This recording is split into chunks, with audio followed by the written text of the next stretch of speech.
And what is this? Paradox! A 14-day focus? Hurrah! It is actually possible. I think this might even be the only 14-day focus in the game. Regardless, it's OP. Hey, I am Feedbackgaming, and this is Hearts of Iron 4. Democracy. Is it the worst ideology? Bruh. In most cases, yeah, it is. But today I'm going to show you a democracy path that's pretty damn broken. Single player, new game, 1936. I'm going to play a little adventure of Death and Dishonor. Czechoslovakia. Long boy. Regular, historical, off we go.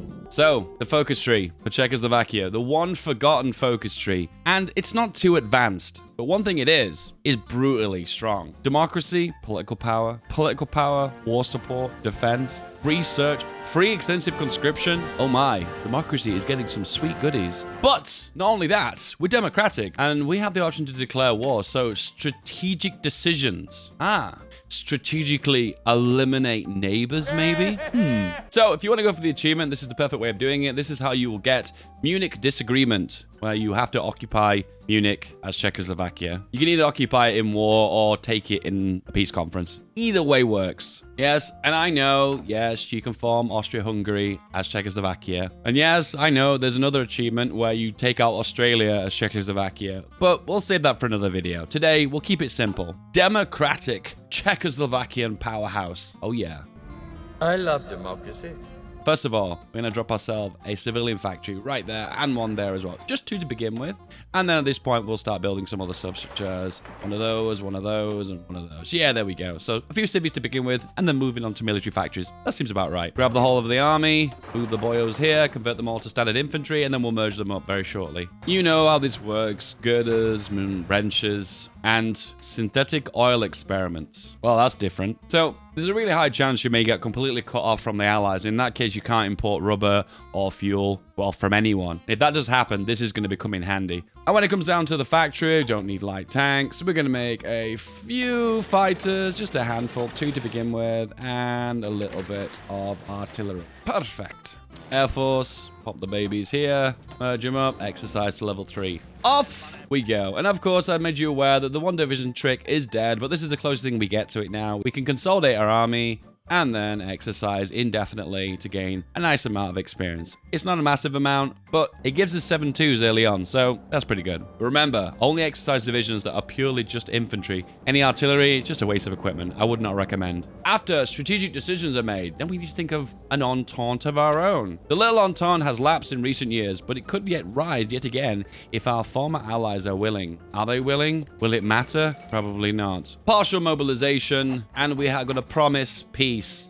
Yeah, peace. A little entente of our own. Romania, would you like to join? Romania has joined the Entente. Security Council plus 15 planning. Right, the oil experiments are over. Let's focus on industry, machine tools. Security Council, dissolve Hungary. As peace breaks down throughout Europe, the Entente cannot allow Hungary to become a threat again. Only a permanent solution can allow us to focus on the larger issues at hand. Hungary, your time has passed. Hungary, goodbye. Attack, aggressive, and with the extra divisions, just walk into their victory points. It should be relatively straightforward because they'll be defending both borders of Romania and Hungary. Next focus, we are going to go for the political direction to gain the bastion of democracy. Start to focus on planes, and then we'll focus on plane doctrines as well. Strategic destruction.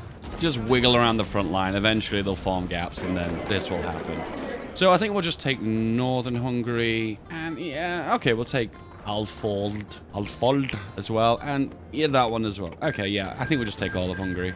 All right, important time. What you need to do is change to local autonomy. That's right, the perks of democracy. Give them the illusion of control.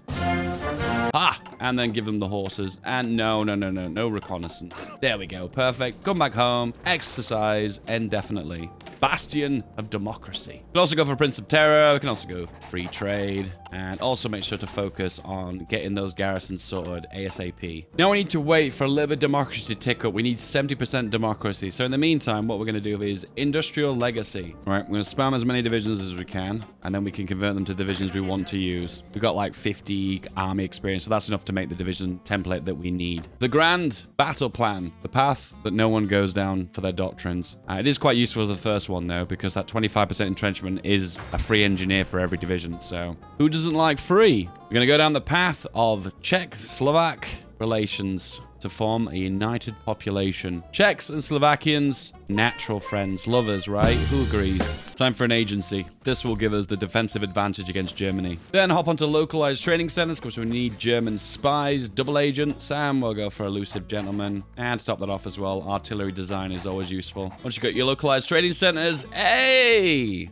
German double agents? People who don't want to be in Germany anymore? Well, here we go. Just come over the border. Mr. Anton Becker. There you go. A new home, even though he's technically returned to Germany. Bruh. Keep improving the agency. You need at least 5 upgrades, so army department's a good one. Another spy. Boom, right there. And let's say S-pills. And then until you've got 6 upgrades, go for passive defense. So once you've got 8 factories onto artillery, give the rest of the mills onto your fighters. This is perfect. A united population. Slovakians and Czechs come together to form the best timeline. Now we need Beacon of Liberty. How do we do that? Well, we say no more communism. Is it really free if we ban stuff? And then, oh yeah, here we go. Beacon of Liberty. It's that easy. And what is this? Paradox! A 14-day focus? Hurrah! It is actually possible. I think this might even be the only 14-day focus in the game. Regardless, it's OP. Next up, this is also OP.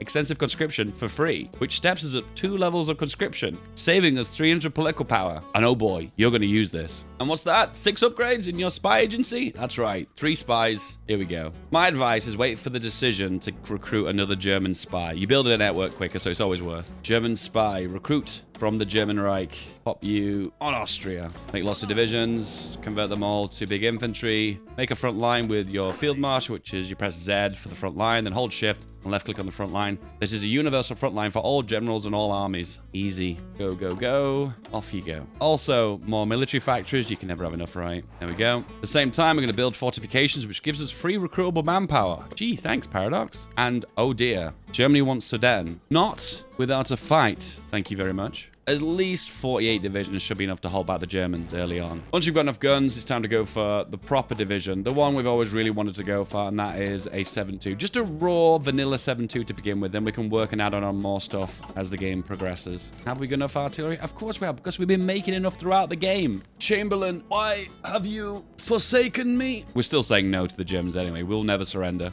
And my advice at this point is just continually making forts, because there's a chance they may all of a sudden attack. But the last 2 times I did this, they got to this point and they just never attacked.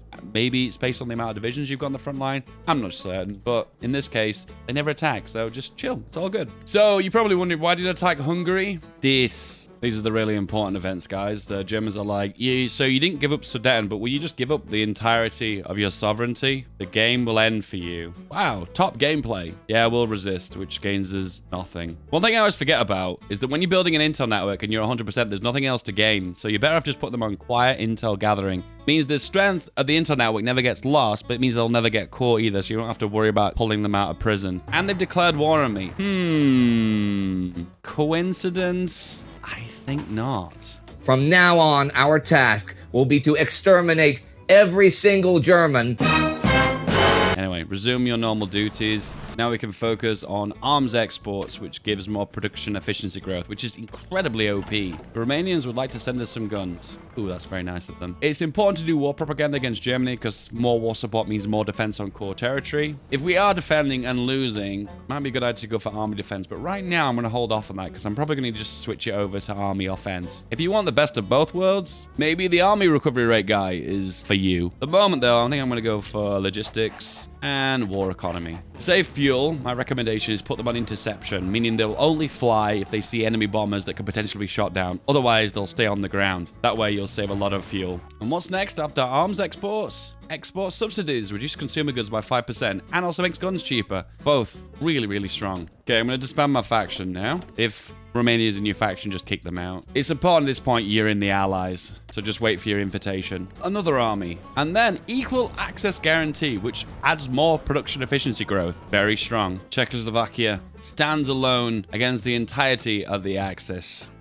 I'm in danger. Right, we need fuel. We also need a research slot. So, depending if you want to hold out for longer, or if you just want the Germans to attack you so you can bait them against your front lines. The strategy is decided based on what you do with your spies. But if you have spies present, they don't want to attack you. The more you know. It's time for some anti-air and support artillery and reconnaissance. Slap them on. And after you got your research slot, you hop over to Military Aeronautical Institute. That's a mouthful. An invitation to the Allies and some Lend-Lease. Don't mind if I do. You know what I'm going to do too is bait Lend-Lease. Oh man, I want to train all those divisions. Can someone help fund all these divisions? That would be nice. France, Britain. Okay, 20k guns from the UK and France. Oh man. And Soviets? Help us against the Germans? No? Oh, thank you very much. I appreciate that. And don't forget to get the light aircraft designer before you research fighter 2. Very important. Seeing as you're in the Allies, become the spy master. More spies, more intelligence. We have war on our hands. Romanians have joined the Allies. Interesting. The German sandwich. Fighter boost is done. And immediately hop on to Fighter 2. Fighter 2 is complete. Fighter 3 right around the corner. And at the same time, we'll whack on engine. Soviets have declared war on Poland. This is cursed. So who's the sandwich now? Is it me? Is it Germany? Poland, no more. And creeping allies into Germany. Oh, and sudden change of borders here. They've given it all to Germany. Super Ribbentrop. Italy, France and the Alps, no movement at all. France has a massive gaping hole inside of it. And Paris is open. And Belgium and Netherlands are holding on by a thread. And also we've got a bit of Danzig up here holding on.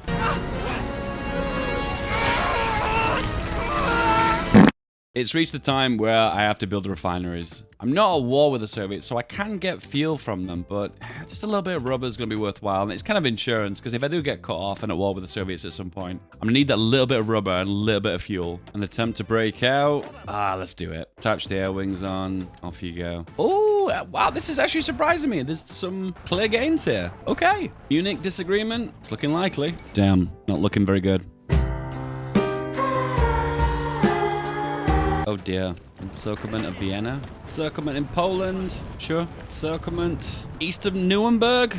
Sure. Fighter 3. Range first. Plus we're on the attack. And then engine second. There you go. Munich secured. And now just attack. I rarely do this, but research sharing. And we can go for something a lot cheaper. We just combine the research of all the allies. And off you go. You're thinking, oh my god, that's a lot of manpower for Czechoslovakia. Yeah, I've had to go service by requirement, sadly. Oh man, these borders are awful. Aggressive. The final push. 99. 100. All of a sudden, I fancy an Italian.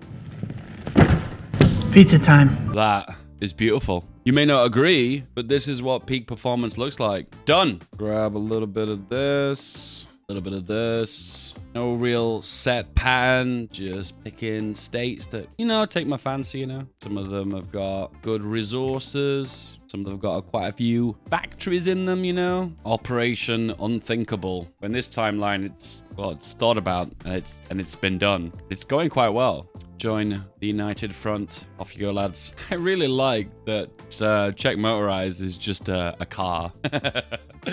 We travel in style, okay? Crazy numbers of pockets that have not been closed. And there's one here in Poland, one here. There's another one here, another one here. The game's on autopilot. I'll let the AI do its thing, okay? Poland is incredibly generous with occupation. Are you gonna let me have all of this? I know. Okay, there is a limit. But Poland will say no more land. But that's pretty girthy. Now the final part of the plan. We have reached the perfect timeline. The one true final form of Czechoslovakia has been reached. This is the perfect timeline. This is peak performance. You liked this video? Well, then you'll love this video. This was suggested by one of my patrons. If you want to become a patron, check out the link in the description. I love you.